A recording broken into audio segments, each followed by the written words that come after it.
Welcome back, everybody, to Cinema Daily US. I'm Matthew Shuckman, and I'm going to give away the horse early here because I'm going to say, unfortunately, you're here with me as we talk about Crime 101. This is a film based on a Don Winslow novella, which deals with a string of jewelry heists. We'll give it the overall arch jewelry heist title that happen along the 101 freeway in LA, and the people involved both perpetrating these crimes and those investigating these crimes. And then some of those people were tied in with no unfortunate happiness of their own. um, so while I have very few positives, I'm going to start with the positives because there's not that much to talk about.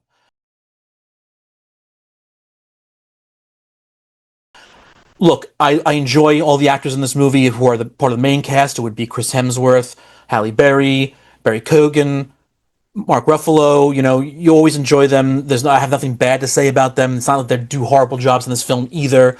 But I think what's more enjoyable about the film is the fact that there are all these actors who I had no idea were in the movie, and I haven't seen in a while too, such as Nick Nolte.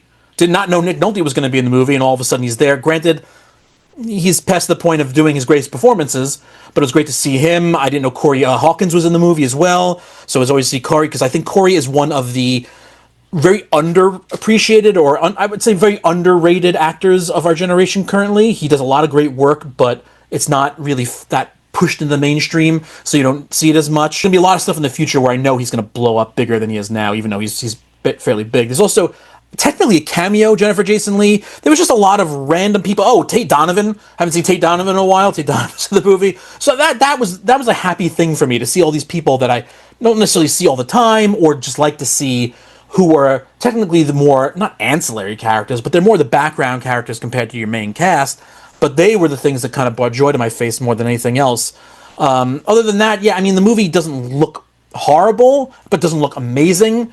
But I think compared to a lot of other films of its kind, it does have a certain sheen to it that I appreciate, even though this is a negative, but I'll say it now, even though they go way too far into the box of trying to be clever and quirky with things they don't need to be. There doesn't need to be random door slam cameras. The camera doesn't need to do the turning upside down because everybody's turning up, the whole world's turning upside down on people. We've seen it a million times before. It doesn't need to be done. There are way too many creative choices that didn't need to be there. But I think when they are there, and when there is trying to be chase stuff done, even though they go, again, a little too far in the chase stuff, it looks better compared to a lot of other films of its kind. So I'm going to move on to now talking fully about the negatives.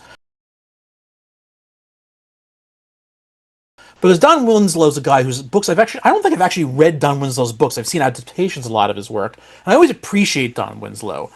But I have to imagine that the way he tries to delve into the deeper parts of what's going on here beyond just a heist film work much more in his literary form than they do on the screen here.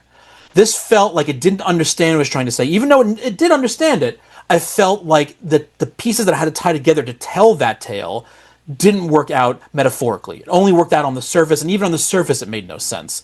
And this is not going to be trying to give things away. And yes, I know that a lot of people come and say that what I'm about to say contradicts a lot of my own thought process, but bear with me because, again, the conceit here of Mark Ruffalo's detective is that he ties together this idea that all these crimes are happening along the 101 freeway, which means that the guy's got to live near, the guy perpetrating these crimes has to live near the 101 freeway. There's got to be a reason why, and that's why he pulls off his whole idea of going after this person. But it's revealed that technically all of his crimes are based on information he gets from outside people that can give him random information.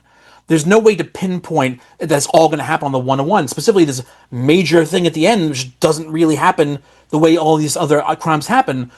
Granted, he may go scope out these places that he knows will be couriered items to the 101, around the 101. But with all that being said, A, he still doesn't have to necessarily get information that's going to take place at these locations. But B, these were all the jewelry stores are. So why is that a surprise? It's a very flimsy thing that doesn't really work out very well. It's much more random for what he does compared to being planned, even though he plans it.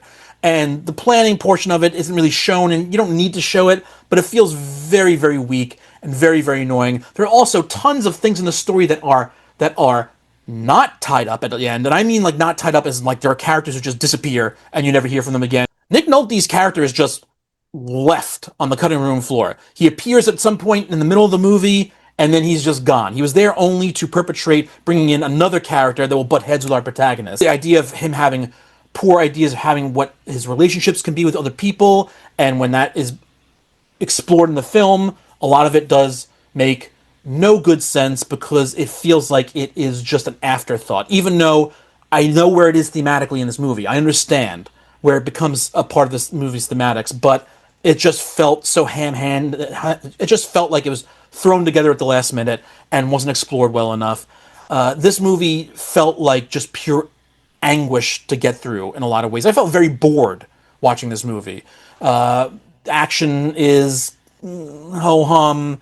It feels like, and there are random Chekhov's guns like dropped throughout this film that are apparently more red herrings than anything else because they are never paid off.